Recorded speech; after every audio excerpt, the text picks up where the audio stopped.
They left her on the mountain to die because the eagle-shaped birthmark across her face terrified them, believing it to be the devil's mark.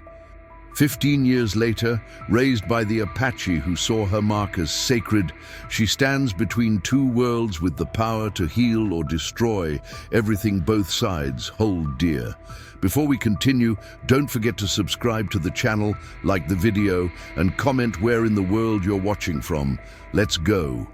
Among the jagged mountains of the New Mexico territory, the wind howled like a wounded wolf, carrying with it the fragile cry of a newborn. The winter of 1842 punished the land with its merciless white blanket.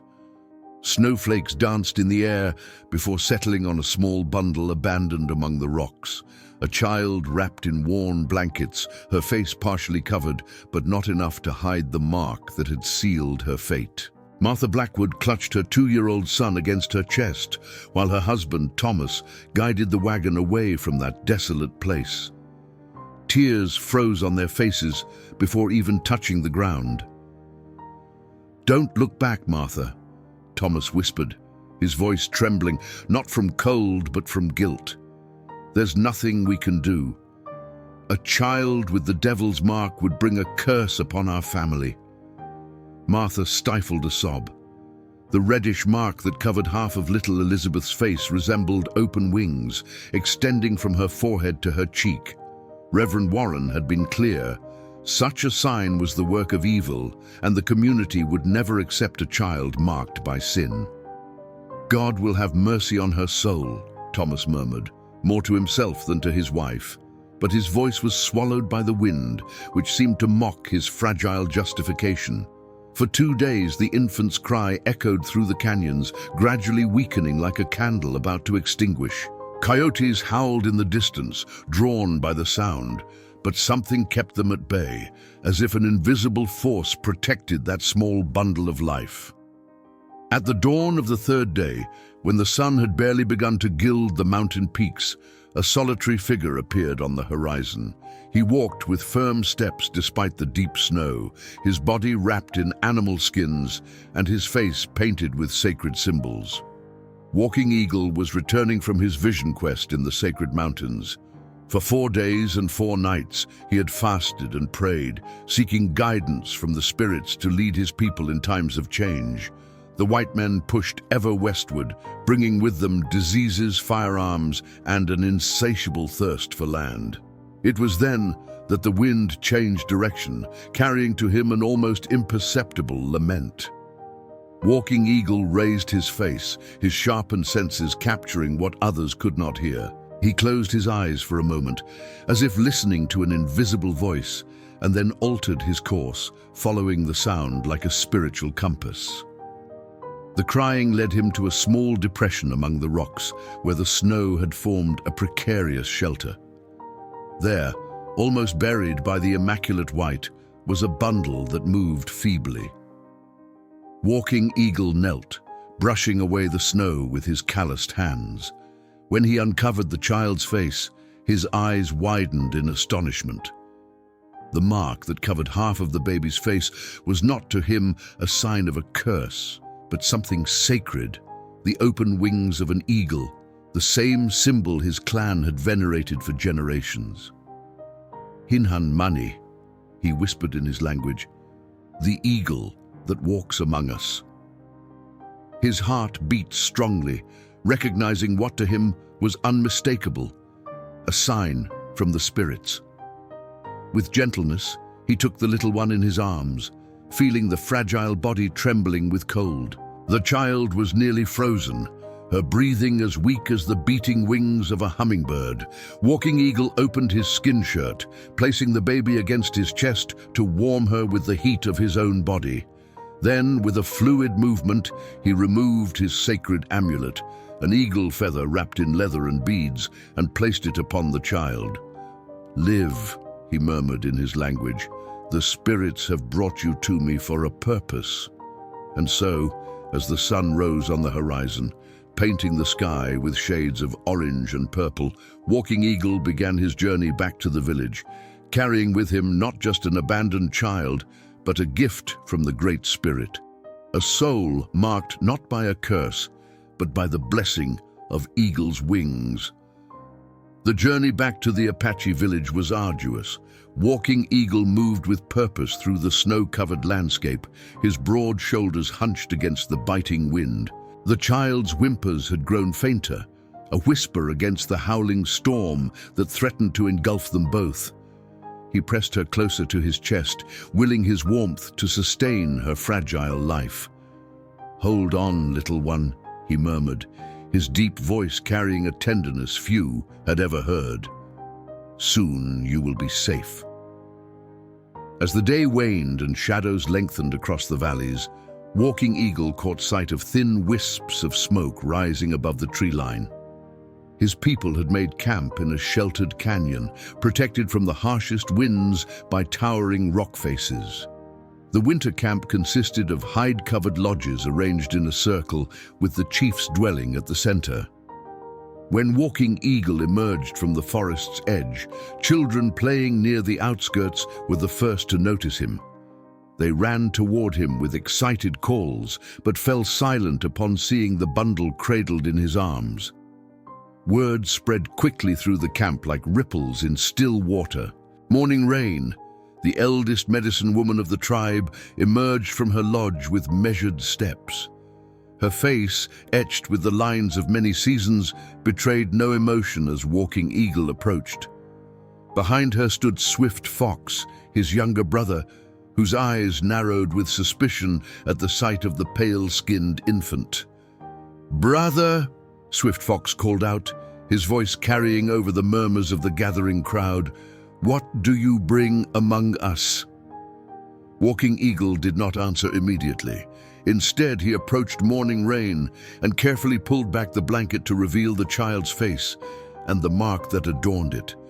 A collective gasp rose from those who had gathered close enough to see. The birthmark, red against the child's pale skin, formed a distinct pattern across her face that indeed resembled the wingspan of an eagle in flight. Morning Rain's weathered hands reached out, her fingertips hovering above the mark without touching it. Her eyes, still sharp despite her advanced years, studied the infant with intensity. "She was abandoned," Walking Eagle finally spoke, his voice carrying the weight of what he had witnessed. "Left to die on the sacred mountain. The white settlers cast her out because of this mark. And you would bring her here?" Swift Fox challenged, stepping forward. "A child of those who hunt our people like animals?" Several voices murmured in agreement. The wounds inflicted by white settlers were fresh and deep. Villages burned, hunting grounds stolen, children lost to strange diseases that came with the newcomers. "Look at her face," Walking Eagle replied calmly, meeting his brother's gaze without flinching. "See what I see. This is not the mark of our enemies, but a sign from Eagle Spirit himself." Morning Rain straightened her back, her decision made after silent communion with forces others could not perceive. "Bring her to my lodge," she commanded, turning without waiting for acknowledgement. Walking Eagle followed, aware of the divided looks that trailed him. Some faces showed curiosity, others fear, and a few reflected outright hostility. Swift Fox remained where he stood, his disapproval evident in the rigid line of his shoulders. Inside the medicine woman's lodge, the air was warm and heavy with the scent of herbs and smoke. Morning Rain gestured for Walking Eagle to place the child on a soft bed of furs near the central fire. "She is nearly lost to us," the old woman said, her gnarled fingers working swiftly to unwrap the frozen blankets. "The spirit hovers, deciding whether to stay or journey onward." Walking Eagle watched as the medicine woman mixed herbs in a small clay bowl, adding water heated with stones from the fire. With practiced movements, she began to bathe the child in the warm, fragrant liquid, all while chanting in a voice that seemed to come from the earth itself. The infant's eyes fluttered open for the first time, eyes of startling blue, like the sky after a storm. They fixed on Walking Eagle with such intensity that he felt a jolt pass through his body. In that moment, something unspoken passed between them, a connection forged beyond blood or tribe. "She sees you," Morning Rain observed quietly. "Her spirit recognizes yours." "Will she live?" Walking Eagle asked, his voice barely audible. The old woman did not answer immediately. Her hands continued their gentle work, coaxing warmth back into the tiny limbs. "That is not for me to decide," she finally replied, "but she fights with the strength of one born to survive." Outside the lodge, the council drums began to beat, calling the elders to gather. Walking Eagle knew what this meant. His decision to bring the white child into their midst would be questioned, perhaps challenged. "Go," Morning Rain instructed. "Speak to the council. I will guard her breath." Walking Eagle nodded, reluctantly rising to his feet. Before leaving, he reached down and placed his hand gently on the child's head.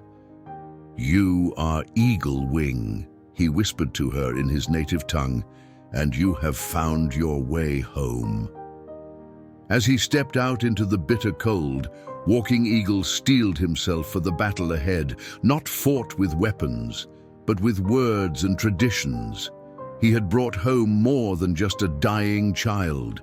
He had brought change itself into the heart of his people. The council fire cast long shadows across the faces of the tribal elders as they gathered in a solemn circle. Chief Black Bear, his face deeply lined from 70 winters, sat with perfect stillness, only his eyes moving as Walking Eagle entered the lodge. The air was thick with tension, and the pungent scent of sacred herbs burning in a stone bowl at the center of the gathering. "You have brought the child of our enemies into our midst," Black Bear stated, his voice neither accusatory nor welcoming, simply stating what was known. "Speak your purpose, Walking Eagle." Walking Eagle took his place in the circle, back straight, shoulders squared. He had faced many trials in his 35 years, battles with rival tribes, confrontations with white soldiers, the harsh judgment of nature herself, but never had he felt the weight of scrutiny as heavily as he did now. "I found her abandoned on the sacred mountain," he began, his deep voice resonating in the quiet lodge. "Left to die because of the mark she bears, a mark that mirrors our clan's sacred symbol." Swift Fox scoffed, the sound sharp against the respectful silence. "A coincidence, brother, nothing more." "Is it coincidence," Walking Eagle countered, "that I was guided to her after my vision quest? That my prayers for direction were answered with her cry carried on the wind?" An elder named Running Elk leaned forward, firelight deepening the shadows of his face. "The white man's ways are not ours.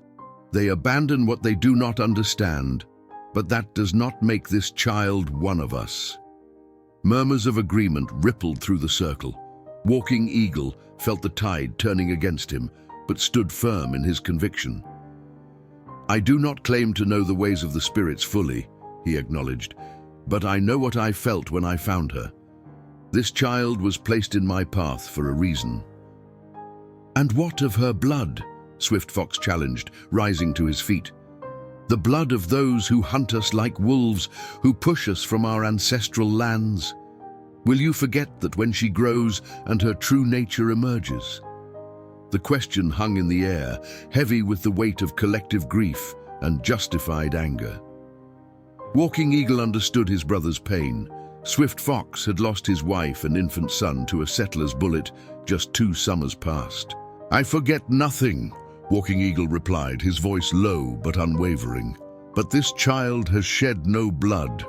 Her hands have taken no lives.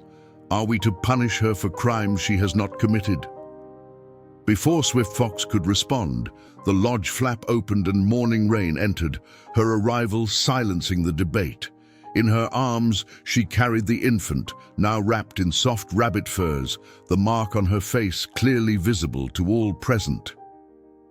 "The child lives," the medicine woman announced. "She has fought through the night to remain in this world." Chief Black Bear gestured for Morning Rain to approach. With deliberate movements, he studied the child's face, his weathered finger tracing the air just above the birthmark. "It is true," he finally said. "The resemblance to the eagle's wing is strong." He looked up at Walking Eagle. "But a mark alone does not make her Apache." "No," Walking Eagle agreed. "It is not the mark that will make her one of us, but how she is raised, in our ways, with our values, learning our stories." Black Bear was silent for a long moment, his eyes closed as if consulting unseen advisors. When he opened them, his decision was made. "The child may stay," he declared, raising his hand to silence Swift Fox's immediate protest. "But she will be your responsibility, Walking Eagle. Her actions, her learning, her loyalty, all rest on your shoulders." Walking Eagle bowed his head in acceptance of the burden and the blessing. "She will be called Eagle Wing," he said, "to honor the mark she carries and the spirit that guided me to her." As the council dispersed, Swift Fox approached his brother, his face taut with barely contained emotion. "You have brought a wolf cub into our den," he warned, voice low enough that only Walking Eagle could hear. "Pray it does not grow fangs." Walking Eagle watched his brother walk away, understanding the fear behind his anger. Then he turned to Morning Rain, who placed the child in his arms. "She is yours now," the old woman said, a rare smile softening her features. "And you are hers." Looking down at the infant's face, peaceful in sleep despite all she had endured, Walking Eagle made a silent vow. This child would know love, not abandonment, acceptance, not rejection, pride, not shame. Under the watchful eyes of the spirits and his people, Eagle Wing would find her place in a world that had once cast her aside. The seasons turned like the great wheel of stars above the mountains, each passing year bringing new growth to both the land and the child called Eagle Wing. 7 summers had come and gone since Walking Eagle had found her among the snow and stones, and the frail infant had grown into a strong, curious girl whose laughter rang through the Apache camp like birdsong. Her pale skin had darkened slightly from days spent under the desert sun, but it remained lighter than those around her. The mark that stretched across her face had grown with her, its reddish hue deepening to the color of sunset against mountain stone. Far from hiding it, Eagle Wing wore her mark proudly, often tracing its outline with her small fingers when deep in thought.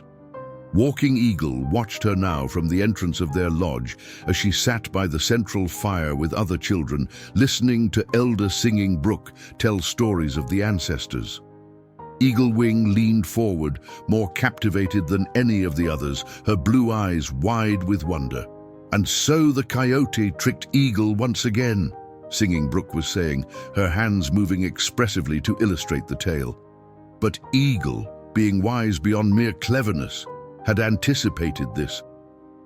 Eagle Wing nodded as if she had known all along how the story would unfold. Walking Eagle smiled to himself. The child absorbed stories like dry earth soaked up rain, holding them deep within herself. "Father!" Eagle Wing called out, spotting him. She leapt to her feet with the boundless energy of youth and ran to his side.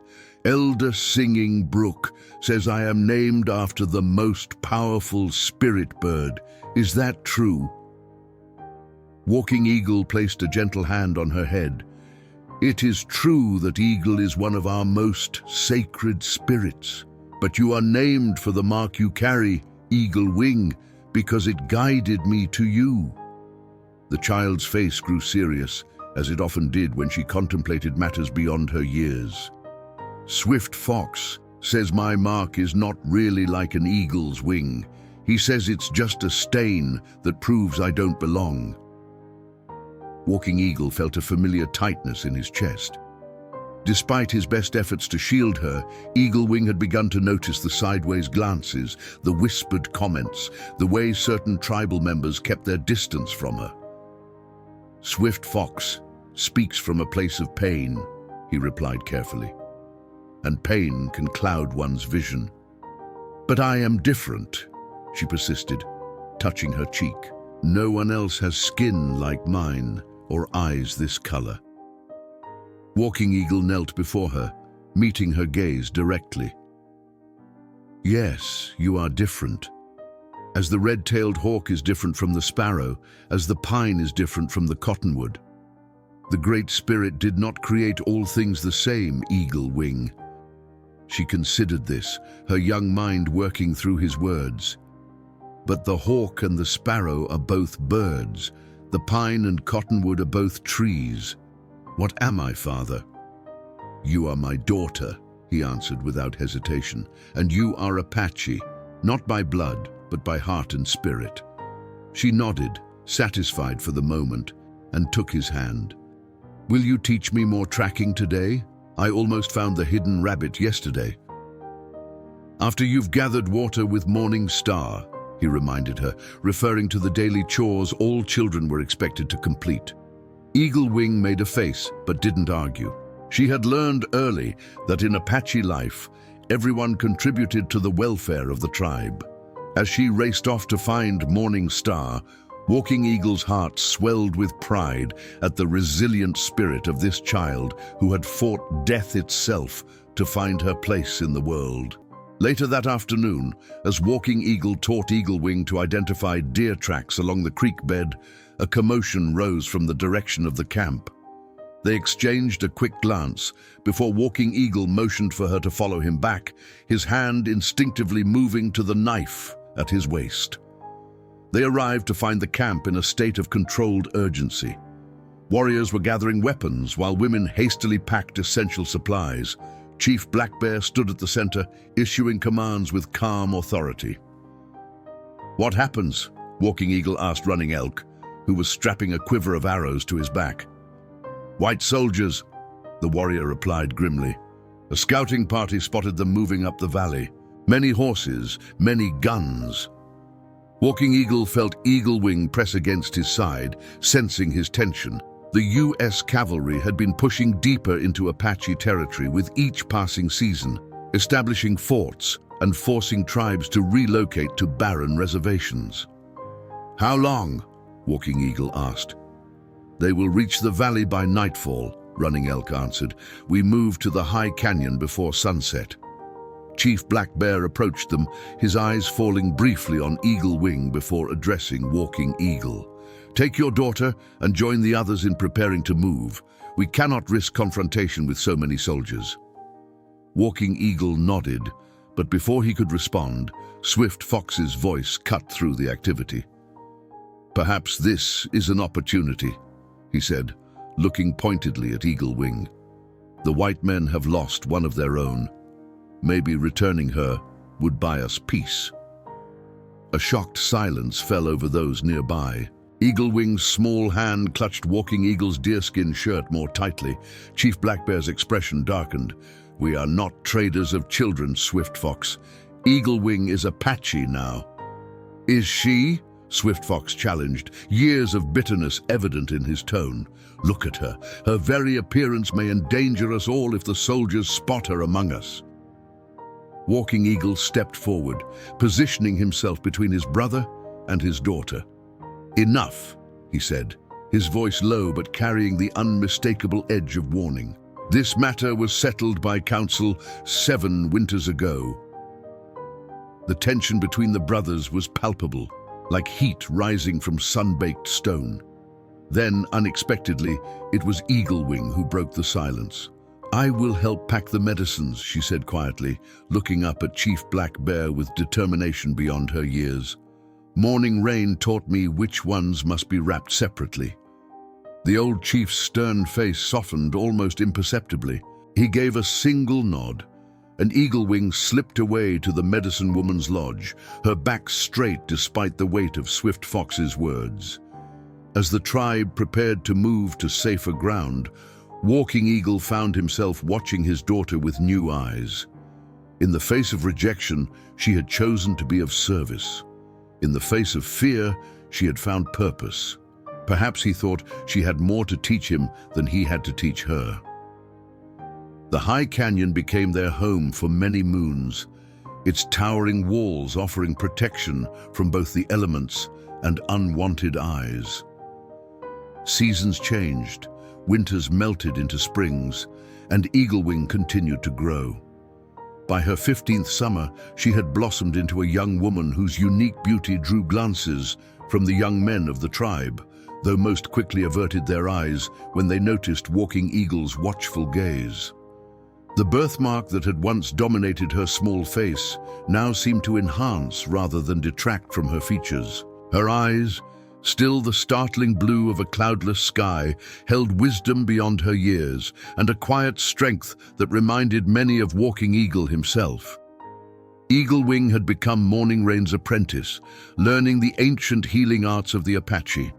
Her hands were gentle but confident as she ground herbs, prepared poultices, and memorized the sacred songs that accompanied healing rituals. The old medicine woman, now bent with age like a wind-sculpted juniper, had found in Eagle Wing a perfect student, one who approached the knowledge with both reverence and curiosity. "Your fingers remember what your mind has not yet learned," Morning Rain often said, when Eagle Wing instinctively reached for the correct herb or mixed proportions without being instructed. On this particular day, they worked together outside Morning Rain's lodge, taking advantage of the clear autumn light. Eagle Wing crushed sage leaves in a stone mortar, while the elder sorted through bundles of dried roots. "The soldiers have returned to the valley," Eagle Wing said quietly, not looking up from her work. Morning Rain's gnarled hands paused briefly. "You have seen this?" "No." Eagle Wing shook her head. "But I dreamed it 3 nights past. They were many, with more wagons than before. They are building something." The old woman studied her young apprentice with sharp eyes. "Have you told your father of this dream?" "Not yet. I wanted to be certain it was a true seeing." Eagle Wing finally looked up, uncertainty crossing her face. "How do I know the difference between ordinary dreams and those that show what is to come?" Morning Rain set aside the roots and took Eagle Wing's hands in her own. "The true seeings have weight to them. They linger like smoke after the fire has died. They return to you in waking moments." Eagle Wing nodded slowly. "This one has weight."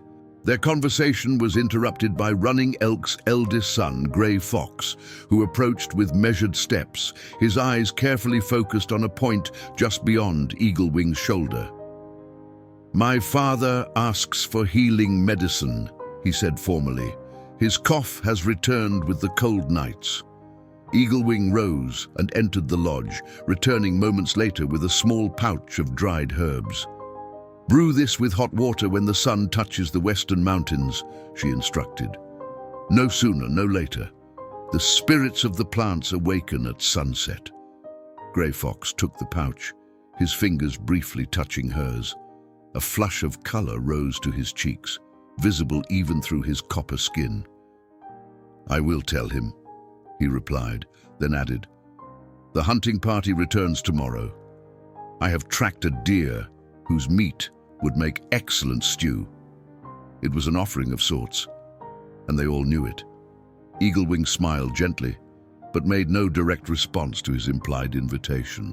After he had gone, Morning Rain chuckled softly. "That one has been watching you since the green corn dance. His eyes follow you like a hawk follows a rabbit." Eagle Wing resumed crushing the sage, her movements more vigorous than necessary. "His father would never accept such a match. Running Elk still turns his face away when I approach." "Not all hearts can change," Morning Rain acknowledged, "but some can surprise you with their capacity to grow." Later that evening, Eagle Wing climbed to her special place, a narrow ledge high above the camp that offered a view of the distant valley. The setting sun painted the landscape in fiery hues of red and gold, illuminating the winding ribbon of the river that sliced through the terrain below. She came here often to think, to pray, and sometimes to wonder. Though she never spoke of it to Walking Eagle, questions about her origins occasionally arose in her mind, like nightbirds taking flight at dusk. Who were the people who had abandoned her? Did she have blood relatives somewhere among the white settlements that continued to spread across the territory? The sound of footsteps on stone interrupted her thoughts. Without turning, she knew it was Walking Eagle. his tread as familiar to her as her own heartbeat. "Your dream troubles you," he said, settling beside her on the ledge. It wasn't a question. Eaglewing looked at him in surprise. "Morning Rain told you?" "No." He smiled slightly. "Your eyes carry shadows when your dreams speak of danger." She turned back to the valley, drawing her knees to her chest. "The white soldiers are returning. Building, settling. They will not leave this time." Walking Eagle was silent for a long moment, his gaze following hers to the horizon. "The world is changing, daughter. The white man's hunger for land cannot be satisfied." "What will happen to our people?" she asked, voicing the fear that had been growing within her since childhood. "We will endure," he replied simply, "as we always have. Because of me, because I look like them, some in the tribe believe I bring this trouble," she said, the words finally escaping after being held inside for so long. "Swift Fox says my presence angers the ancestors." Walking Eagle's jaw tightened, but when he spoke, his voice remained calm. "Swift Fox does not speak for the ancestors, nor does he speak for me." He reached out and gently turned her face toward him, his finger tracing the outline of the mark that had first drawn him to her. "This is not a curse, Eaglewing. Never believe that it is. This mark guided me to you through a snowstorm. It has purpose, as do you." Eaglewing leaned against his shoulder, drawing comfort from his unwavering faith in her. As darkness settled over the canyon and the first stars appeared above them, father and daughter sat in companionable silence, each aware that the peace they currently enjoyed was as fragile as the last autumn leaf clinging to its branch before winter's first storm. Eaglewing's dream proved prophetic. Within a moon cycle, the rhythmic pounding of hammers echoed through the valley as white soldiers and settlers constructed a trading post and small fort near the river bend. The Apache watched from the shadows of the forest and the safety of the high ridges as wagons arrived bearing supplies, families, and more armed men. Chief Black Bear called a council to discuss this new threat to their traditional hunting grounds. The tribe gathered in the Great Lodge, firelight dancing across concerned faces as elders and warriors debated their options. Eaglewing sat beside Morning Rain, her status as apprentice healer granting her a place in these discussions, despite her youth and complicated heritage. "We should attack now, while they are still few," urged Swift Fox, his hand resting on the knife at his belt. "Drive them away before more come." Several younger warriors nodded in agreement, but Walking Eagle shook his head. "Their weapons are many, and their numbers grow daily. Such an attack would bring more soldiers, more death to our people." "So we do nothing," Swift Fox challenged, his voice rising. "Watch as they steal more of our land, hunt our game, poison our waters." Chief Black Bear raised his hand, and the lodge fell silent. "We will send scouts to watch, learn their numbers, their weapons, their purpose." His weathered gaze swept across the gathering. "We need eyes that can see clearly without the cloud of anger." "I will go," Walking Eagle offered. The chief considered this, then nodded. "You will lead the scouting party." His eyes moved to Eaglewing, and a murmur rippled through the assembly. "And you will take your daughter." Shocked silence followed his words. Eaglewing felt her heart quicken as all eyes turned toward her. Swift Fox was the first to break the silence. "You would send this half-blood among them? How do we know she won't betray us to her own kind?" "She is Apache," Walking Eagle said firmly, rising to his feet. "She has lived among us, learned our ways, healed our sick. Her loyalty is not in question."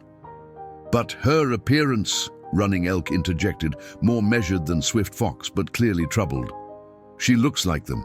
She could move among them unnoticed while our warriors must hide in shadow." Chief Black Bear nodded slowly. "That is precisely why she must go." Eaglewing stood, her hands steady though her heart raced. "I will do as the chief asks," she said, her voice clear and unwavering. "My eyes, my ears, my heart belong to the people who saved me, who raised me, who gave me purpose." Morning Rain reached up to grasp Eagle Wing's hand in silent support. "It is decided," Chief Black Bear declared, ending further discussion. "Walking Eagle, choose 2 more warriors. You leave at dawn."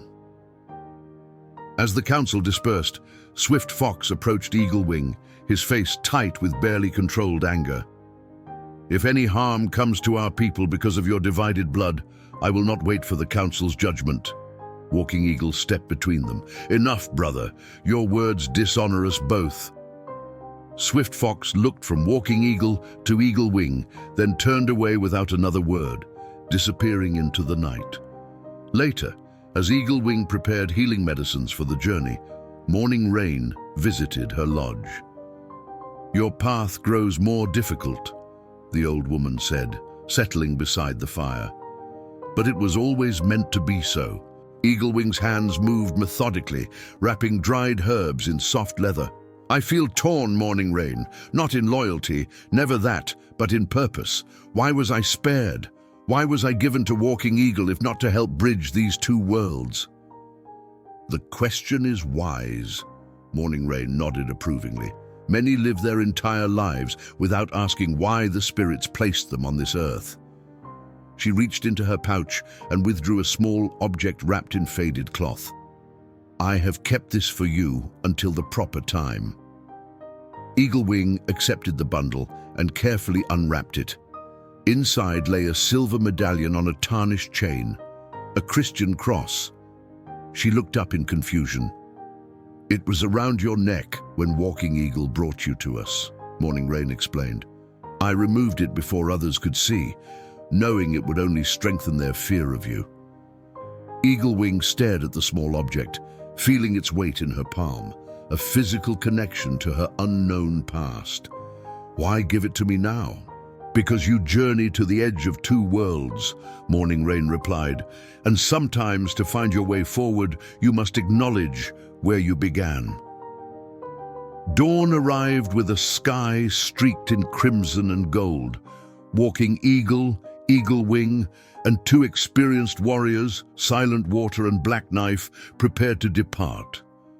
The scouting party would travel light, moving quickly and quietly through the rough terrain between the high canyon and the valley.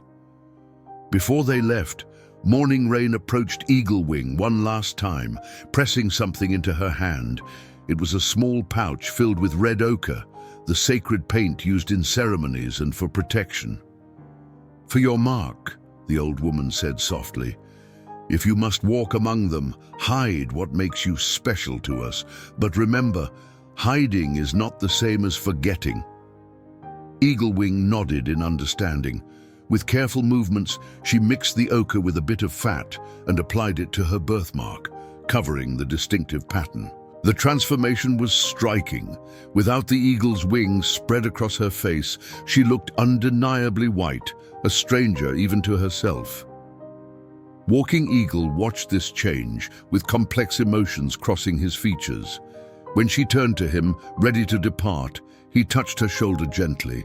"No matter what face you wear," he said quietly, "you remain my daughter." As they slipped away from the camp and began their descent toward the valley, Eagle Wing felt the weight of both the silver cross concealed beneath her clothing and the expectations of her people riding on her shoulders.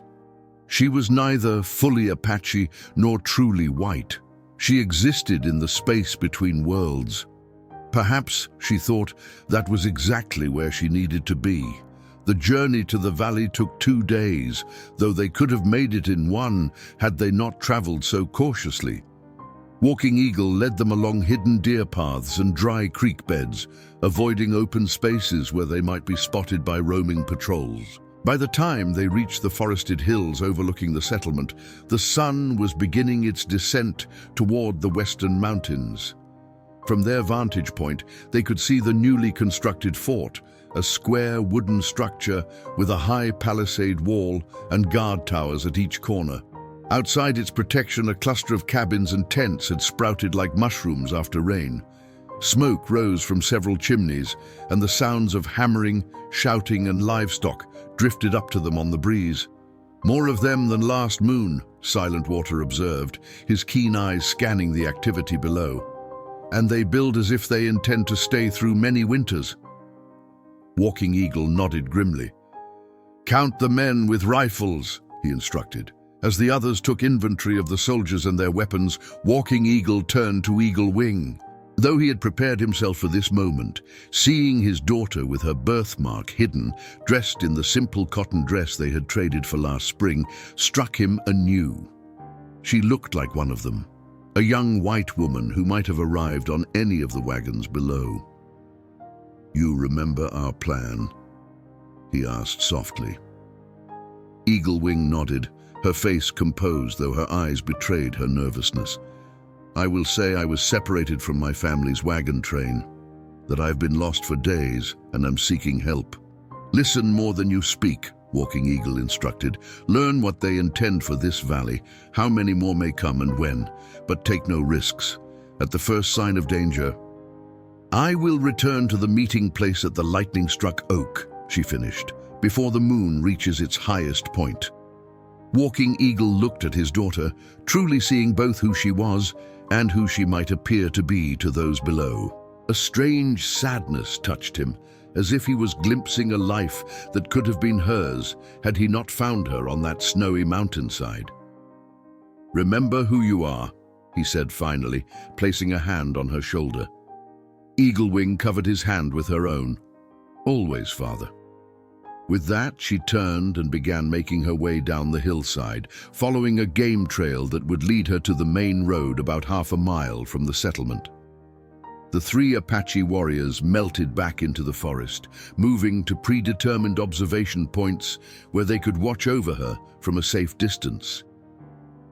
Eagle Wing's heart pounded as she approached the rutted dirt road that connected the fort to distant settlements. Her entire life had been spent among the Apache. Their language, customs, and beliefs were all she knew.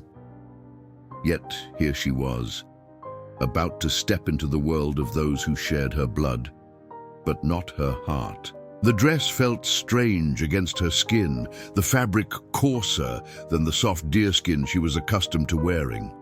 The moccasins on her feet were her own, but she had rubbed them with dirt to make them appear more worn and less obviously Apache-made.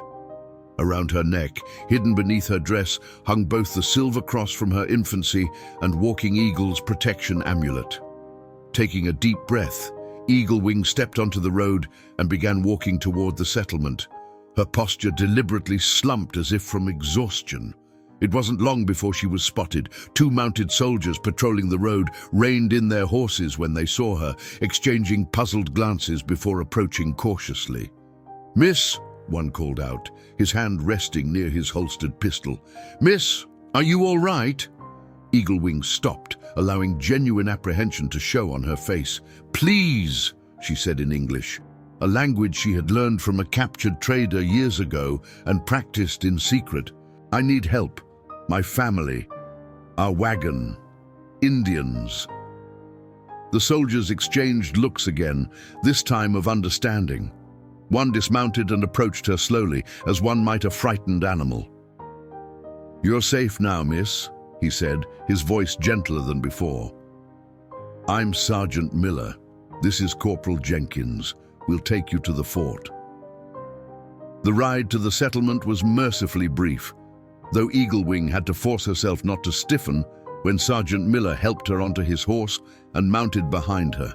As they approached the fort gates, she felt dozens of curious eyes turn in their direction. "Captain," Sergeant Miller called as they entered the bustling compound. "Found this young woman on the North Road. Says she was separated from her wagon train." A tall man with a thick mustache and weather-beaten face emerged from the largest building. Captain James Harrington studied Eagle Wing with sharp grey eyes that seemed to miss nothing.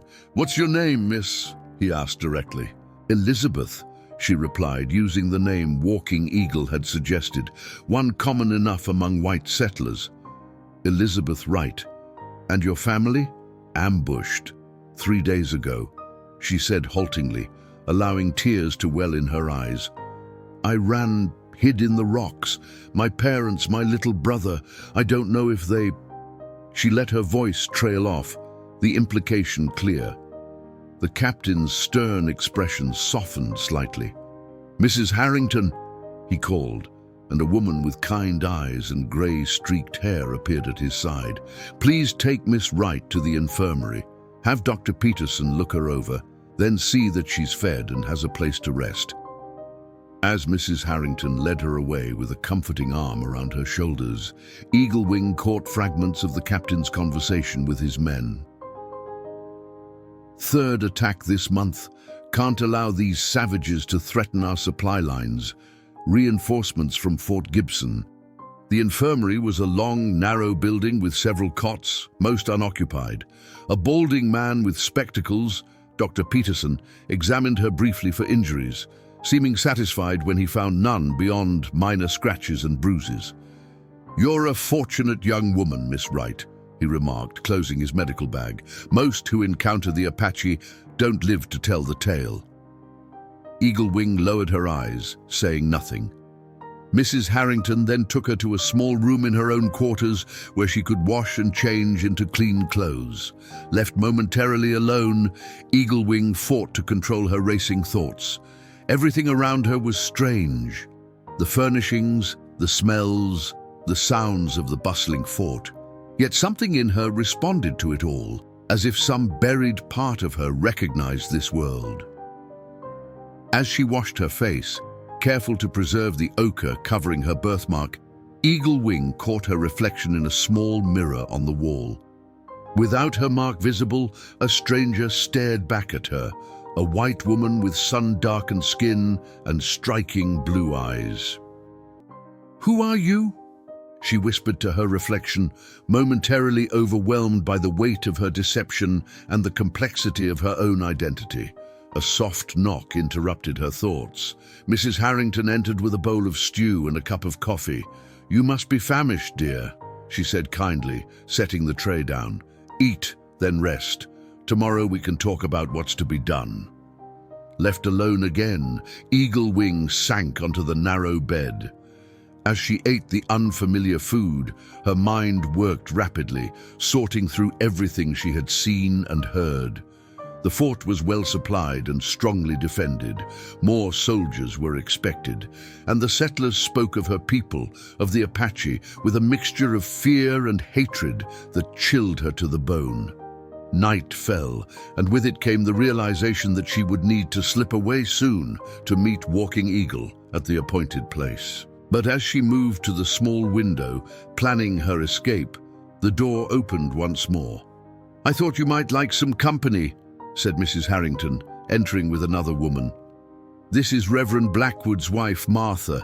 She helps with the orphan children who come through the fort." Eaglewing turned, a polite refusal on her lips, and froze. The older woman was staring at her with an expression of shock, her face draining of color as if she had seen a ghost. "Elizabeth?" Martha Blackwood whispered, her voice trembling. "Dear God, is it really you?" Time seemed to stop in the small room as the two women stared at each other. Eaglewing felt her pulse quicken, instinctively understanding that this moment held dangerous significance. The older woman's face had gone ashen, her hands trembling as she took a hesitant step forward. "Martha, are you unwell?" Mrs. Harrington asked, concerned by her friend's sudden pallor. Martha Blackwood couldn't tear her gaze from Eaglewing's face. "The eyes," she whispered, more to herself than anyone. Thomas's eyes and the shape of her face. A cold realization washed over Eaglewing. This woman knew her, or rather, knew the infant she had once been. With startling clarity, she understood who Martha Blackwood must be. One of the people who had abandoned her on that snowy mountainside 15 years ago. Mrs. Harrington looked confused. "Martha, what are you saying?" "I need to speak with her. Alone," Martha said, her voice stronger now, though still trembling with emotion. Please, Jane. Mrs. Harrington hesitated, glancing between them with uncertainty. Very well. I'll be just outside if either of you needs me.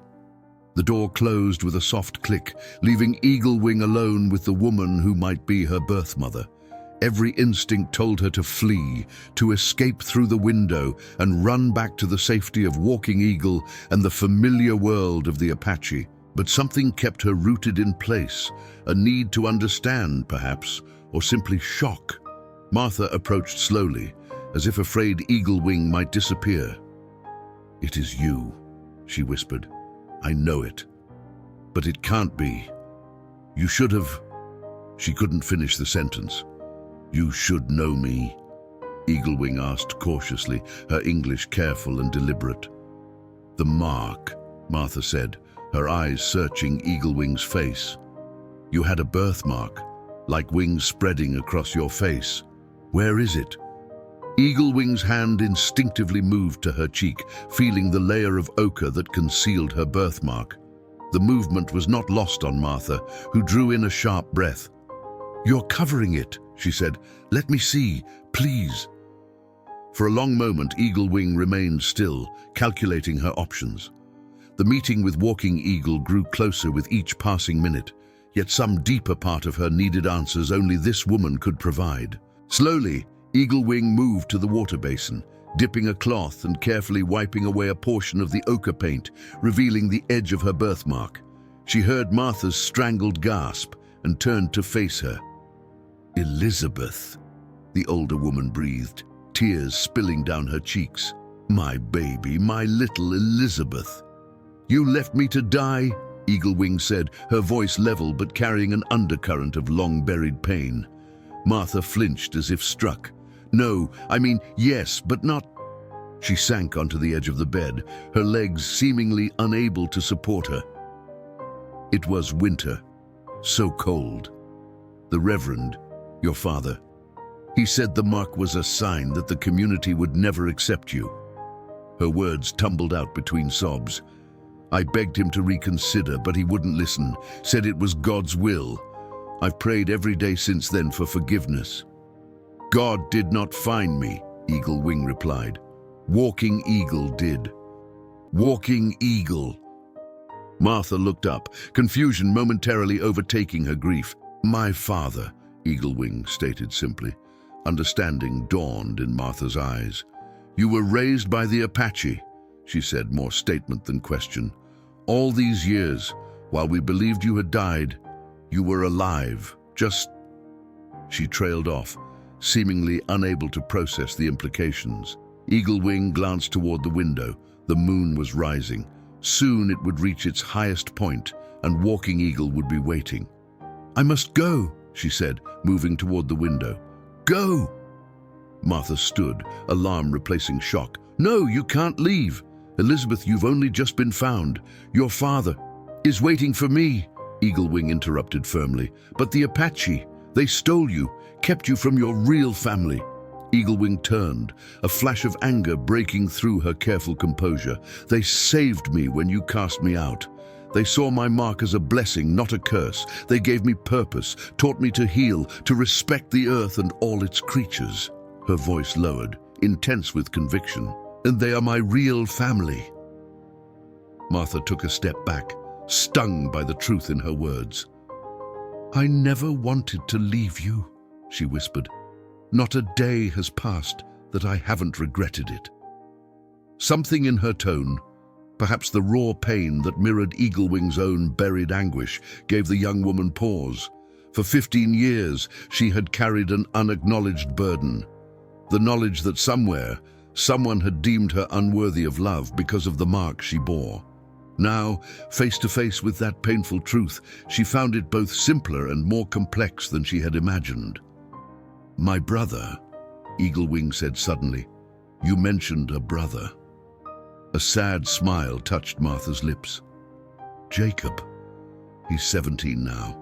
He never knew about you. Thomas forbade me from speaking of it." A knock at the door startled them both. Mrs. Harrington's voice called through the wood. "Martha, Captain Harrington is asking for you. Reverend Blackwood has arrived with the supply wagon." Eaglewing's eyes widened. The Reverend, the man who had made the decision to abandon her, was here. Martha saw her expression and moved quickly to the door. "I'll be right there, Jane," she called, then turned back to Eaglewing, her voice urgent and low. "Please don't leave. Not yet. I know you have no reason to trust me, but I'm begging you. Let me try to make amends." Eaglewing hesitated, torn between her duty to her Apache family and a newfound curiosity about her past. The ochre on her face felt suddenly heavy, symbolic of the divided loyalties she now faced. "1 hour," she finally said. "I will give you 1 hour. Then I must go." Martha nodded, relief washing over her features. "Wait here. I'll return as soon as I can." After Martha left, Eaglewing moved to the window looking out at the fort, where soldiers patrolled by lamplight. In the distance, beyond the palisade walls, she could make out the dark line of trees where Walking Eagle would be waiting, growing increasingly concerned with each passing minute. "Forgive me, Father," she whispered to the night. "I must know." What she didn't see was the figure slipping away from beneath the window, a young soldier who had been assigned to guard the mysterious young woman rescued from the wilderness. He moved quickly across the compound toward the command building, where Captain Harrington was meeting with the newly arrived Reverend. "Sir," the soldier reported, slightly out of breath, "I think you should know. The girl, she was talking strange with Mrs. Blackwood. Something about Indians and a man called Walking Eagle." Captain Harrington's sharp eyes narrowed. "Continue your watch, Private. Say nothing of this to anyone else." After the soldier departed, he turned to his second-in-command. "Double the guards on the north perimeter and send a patrol to that lightning-struck oak we passed yesterday. It seems Miss Wright may not be who she claims to be." The trap was set, though Eaglewing, still waiting in the small room for Martha's return, remained unaware that her words had been overheard, her secret discovered, and her father now in grave danger. At the lightning-struck oak, Walking Eagle knelt motionless, his senses attuned to every whisper of wind, every rustle of leaves. The moon had climbed high in the night sky, well past the appointed meeting time. Beside him, Silent Water and Black Knife exchanged concerned glances. "She should have returned by now," Black Knife said softly, voicing what they all knew. Walking Eagle's face revealed nothing, but his heart pounded with growing dread. Had she been discovered, captured, or worse, had she chosen to remain among her blood people? He pushed the thought away. Eaglewing was his daughter in all ways that mattered. She would not betray their trust. "Something has happened," he said at last, rising to his feet. "We must move closer." Silent Water touched his arm in warning. "The fort is heavily guarded. If they have discovered her, then she needs us more than ever," Walking Eagle replied firmly. They moved silently through the forest, following game trails and keeping to the shadows. As they approached the edge of the tree line, a new sound reached their ears. The soft but unmistakable clink of metal against metal, the creak of leather, the muffled shuffle of booted feet. Walking Eagle froze, raising his hand to halt his companions. His eyes, accustomed to reading the darkness, detected shapes where there should be none. Men positioned behind trees and rocks, rifles ready, waiting. "Ambush," he breathed. Back at the fort, Eaglewing paced the small room like a caged mountain lion. Martha had been gone far longer than expected, and with each passing minute, her anxiety grew. Walking Eagle would be worried, perhaps even risking himself to come looking for her. The door finally opened, and Martha slipped in, her face pale and drawn. She quickly closed the door behind her, leaning against it as if to bar others from entering. "You must leave, now," she said urgently. "They know." Eaglewing tensed. Who knows what? "Captain Harrington, someone overheard us talking. He sent men to the oak tree you mentioned." Martha's voice shook. "They believe you're a spy for the Apache." Cold fear washed over Eaglewing. Walking Eagle was walking into a trap because of her carelessness, her selfish need for answers about a past that should have remained buried. "I have to warn them," she said, moving toward the window. "Wait." Martha reached into the pocket of her dress and withdrew a folded piece of paper. "Before you go, this belongs to you." Eaglewing took it hesitantly. Unfolding it revealed a sketch, a family portrait drawn in charcoal. A stern-faced man, a woman who was unmistakably a younger Martha, a small boy, and an infant in the mother's arms. "I drew this the day before." Martha couldn't finish. "I want you to have it, to know that you were loved, at least by me, even if I lacked the courage to defy my husband." Eaglewing stared at the portrait, emotions warring within her. This was her birth family, the connections of blood and lineage that she had sometimes wondered about during quiet nights beneath the stars. Yet they felt like strangers compared to the Apache who had raised her, taught her, loved her, despite her differences. "My brother," she said, her finger hovering above the image of the young boy. "Will you tell him about me?" Martha nodded, tears streaming down her face. "I will. I promise." "And the Reverend? He's with the captain now. Martha hesitated. "When I told him you might be alive, that you'd been raised by the Apache, he called it a perversion of God's will. He still believes the mark is a curse." Eaglewing touched her partially revealed birthmark. "Then he understands nothing of the Great Spirit's purpose." She folded the portrait and tucked it into her dress, next to the 2 pendants she wore, symbols of her divided heritage. Then she turned to the window, pushing it open. "They will be watching for you," Martha warned. "The patrol left half an hour ago." Eaglewing paused, one leg already over the sill. "Why are you helping me? I'm nothing to you now, a stranger raised by people you fear." Martha's expression softened with a grief so profound it seemed to age her before Eaglewing's eyes.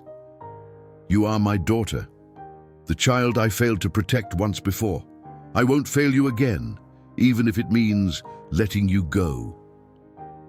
For a brief moment, their eyes met in perfect understanding. 2 women from different worlds, connected by a bond that transcended the mistakes of the past.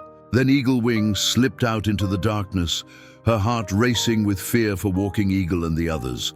She moved like a shadow along the edges of buildings, utilizing every skill Walking Eagle had taught her about moving unseen.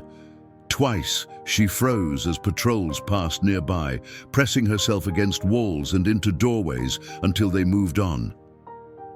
When she reached the edge of the fort, she faced a new challenge. The open ground between the palisade and the forest offered no cover. Crouching in the shadow of a supply wagon, Eaglewing made a decision. With quick movements, she wiped away the remaining ochre from her face, fully revealing her birthmark. Then she untied her hair, letting it fall loose around her shoulders. If she was spotted, let them see her for who she truly was, neither wholly white nor Apache, but something unique and powerful unto herself. Taking a deep breath, she darted across the open ground, running swift and sure toward the trees. A shout went up behind her. She had been spotted, but she didn't slow, didn't look back. The forest welcomed her into its shadows, and she moved with the confidence of one returning home. Eaglewing knew these woods, knew the quickest path to the lightning-struck oak. But as she drew closer to the meeting place, she slowed, moving with greater caution. If the soldiers had indeed set an ambush, rushing in would only endanger everyone further. From his position behind a massive boulder, Walking Eagle watched as soldiers crept into position around the meeting place. They moved with the deliberate caution of men setting a trap, their intentions clear. In the silver moonlight, he counted at least 10 men, all armed with rifles. "We are outnumbered," Blackknife whispered beside him. Walking Eagle nodded grimly. They could retreat safely. The soldiers did not know their exact position, but retreating meant abandoning Eaglewing. And that was something he would never do. "We will circle around," he decided. "Approach the fort from the east where the shadows are deepest." Before they could move, a twig snapped somewhere to their left. All three Apache warriors tensed, hands moving to weapons. Then a familiar voice whispered from the darkness, "Father?" Relief flooded through Walking Eagle, so intense it was almost painful. "Eagle Wing," he breathed. She appeared beside them, her mark fully visible in the moonlight, her eyes wide with urgency. "It's a trap. The soldiers know we're here." "How did they discover?" Silent Water began, but Walking Eagle silenced him with a gesture. "It doesn't matter. We must leave this place now." But even as he spoke, a voice rang out from behind them. "Don't move! You're surrounded!" Captain Harrington stepped forward, his rifle aimed at Walking Eagle's chest. Behind him, more soldiers emerged from the trees, weapons ready. They had been outflanked, caught in their own attempt to circle around the initial ambush. "Lower your weapons," the captain ordered, "or we open fire." Walking Eagle straightened to his full height, his hand still on his knife. His eyes met Eagle Wing's, and in that moment, a silent understanding passed between them. They were Apache. They would not surrender meekly to those who sought to destroy their way of life. "You have no claim on these lands," Walking Eagle said in clear English, surprising the captain. "We came in peace, to observe, not to fight." Captain Harrington's expression hardened. "Peace? Your kind knows nothing of peace. You raid settlements, attack wagon trains, steal white women and children." His gaze shifted to Eagle Wing. "Like this one, corrupted by your savage ways." "No one stole me!" Eagle Wing stepped forward, her voice strong and clear. "I was abandoned to die because of this mark. The Apache saved me, raised me as their own." "Elizabeth?" A new voice entered the tense standoff. Reverend Thomas Blackwood pushed through the line of soldiers, his face contorted with shock as he stared at Eagle Wing's birthmark. "Dear God, it is you." The Reverend turned to Captain Harrington. "This is my daughter, believed dead these 15 years. The mark, it's unmistakable." Eagle Wing's eyes blazed in the moonlight as she looked at the man who had ordered her abandonment. "I am not your daughter. You left me to die in the snow because you feared what others might think of my mark." Thomas Blackwood flinched. "It was God's will. It was your cowardice." She cut him off. "The Great Spirit had a different path for me. He sent Walking Eagle to find me, to teach me that this mark," she touched her birthmark, "is a blessing, not a curse." The standoff hung in fragile balance, weapons still raised, tension crackling like lightning before a storm. In that frozen moment, Eagle Wing made her choice. She moved deliberately to stand beside Walking Eagle, her hand finding his. "These are my people," she declared, loud enough for all to hear. "This is my father." The declaration hung in the air like a challenge. Captain Harrington's finger tightened on the trigger of his rifle, his face darkening with anger. "Step aside, girl. These savages have poisoned your mind. We'll take you back to civilization, back to your real family." "I think not," came a woman's voice from the darkness. Martha Blackwood stepped into the moonlight, a rifle in her hands. It was pointed not at the Apache, but at her own husband. "Lower your weapons, Captain," she said, her voice surprisingly steady.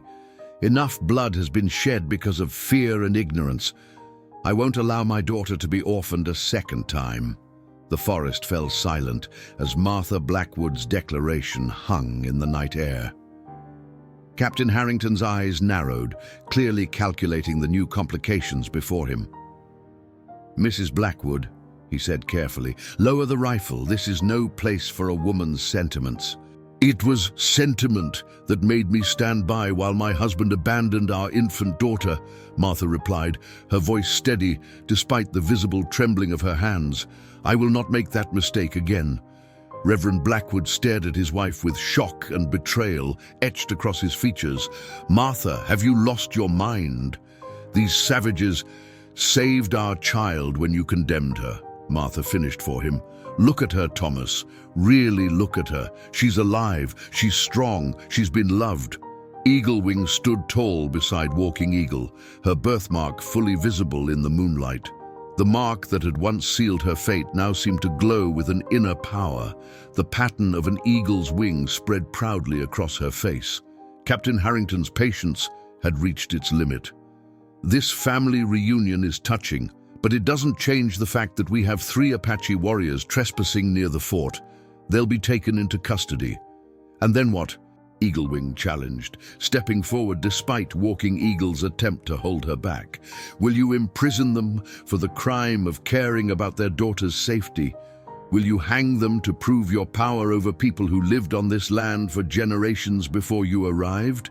The captain was unmoved. "The law is the law, girl. Apache or white, you do well to remember that. Your laws mean nothing to those who never agreed to them," Walking Eagle said quietly. His calm dignity in the face of loaded rifles seemed to unsettle some of the younger soldiers. A tense silence stretched between them, broken finally by an unexpected voice. "I can vouch for them."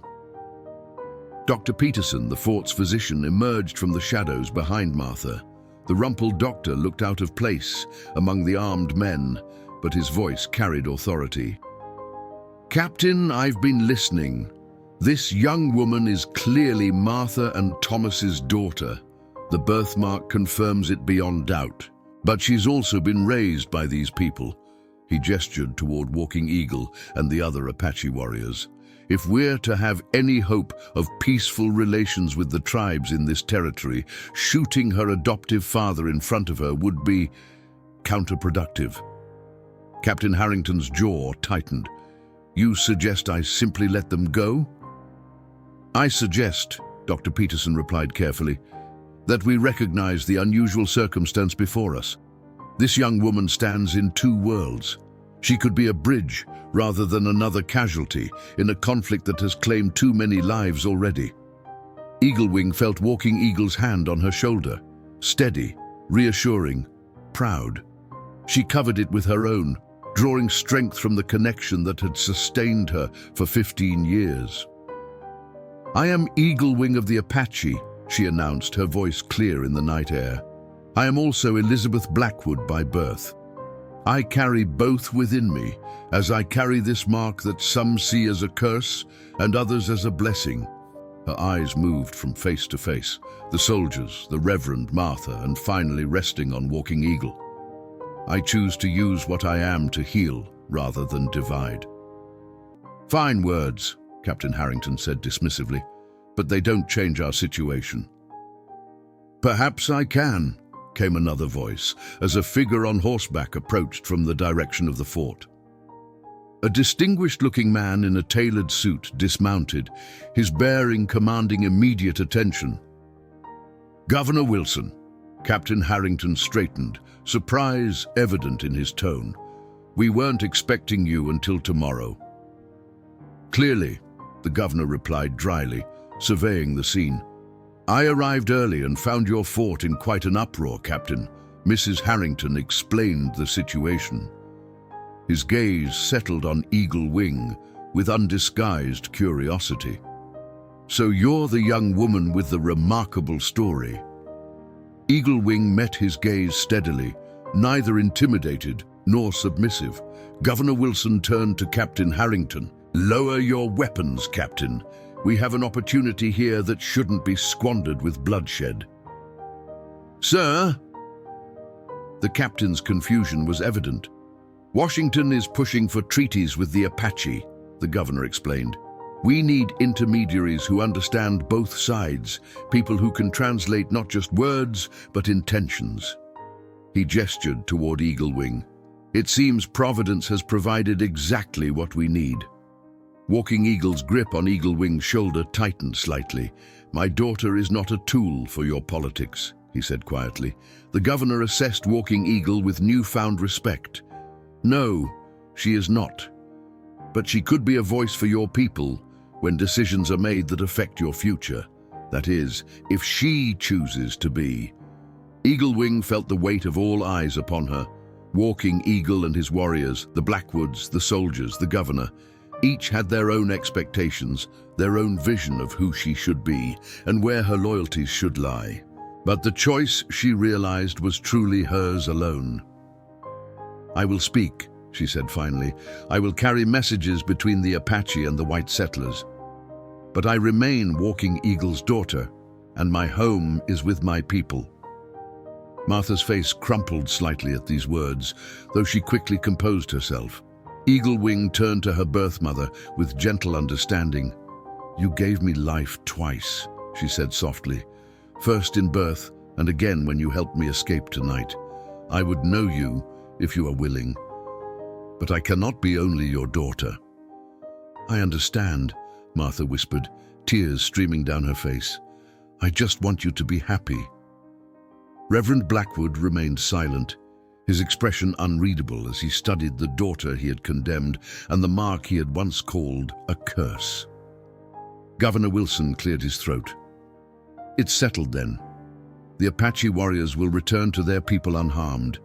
Miss Blackwood, or Eagle Wing as she prefers, will serve as our liaison with Chief Blackbear's tribe."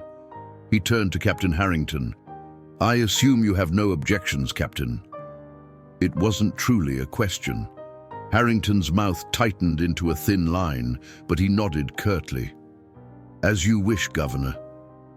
As the tension slowly diffused, Walking Eagle drew Eagle Wing aside, speaking to her in low tones in their native language. "Are you certain of this path? It will not be easy to walk between worlds." Eagle Wing smiled, touching her birthmark. "I have never walked an easy path, Father, but it is the one the spirits have chosen for me." Walking Eagle studied her face. The face he had first seen as a tiny frozen infant 15 years ago, and saw in it now the wisdom and strength of a woman who knew her own mind. "Then we will walk it together, as far as we can." 3 days later, Eagle Wing stood at the edge of the fort, watching as Walking Eagle prepared to depart with Silent Water and Black Knife. She would remain behind for a time, learning the ways of the white settlers, establishing her role as a bridge between the two worlds that had shaped her. Martha approached hesitantly, stopping a respectful distance away. Over the past days, they had spoken at length, painful conversations filled with tears and regrets, but also with tentative hope. "Will you return to visit?" Martha asked softly. Eagle Wing nodded. "When the moon is full again. And perhaps someday you might visit the Apache camp to see how I have lived." Martha's eyes widened at the unexpected invitation. "I would like that," she whispered. Walking Eagle mounted his horse, his eyes finding Eagle Wings across the distance that separated them. No words were needed between them. Their bond transcended language. With a slight nod, he turned his horse and began the journey back to their people. As she watched him ride away, Eagle Wing touched the 2 pendants she now wore openly around her neck, Walking Eagle's protection amulet and the silver cross from her infancy. Together, they represented not division, but wholeness, the complete truth of who she was. The mark on her face caught the morning sunlight, no longer hidden beneath ochre paint. What had once been a reason for abandonment had become a symbol of her unique purpose. The wing of an eagle, suspended in flight between earth and sky, between past and future, between 2 worlds that might yet find a way to coexist. Years later, the people of the New Mexico Territory would tell stories of a remarkable woman with a birthmark like eagle's wings, who moved between the white settlements and Apache camps, bringing healing and understanding wherever she went. Some called her Elizabeth, others Eagle Wing, but all knew her as a living bridge between divided peoples, one who turned a mark of rejection into a symbol of connection. And in both worlds, when children asked about her unusual birthmark, they were told the same story. It was not a curse, but a blessing, a sign from the Great Spirit that some souls are born to cross boundaries, to find beauty in difference, and to teach others that family is not always defined by blood, but by the courage to love beyond boundaries.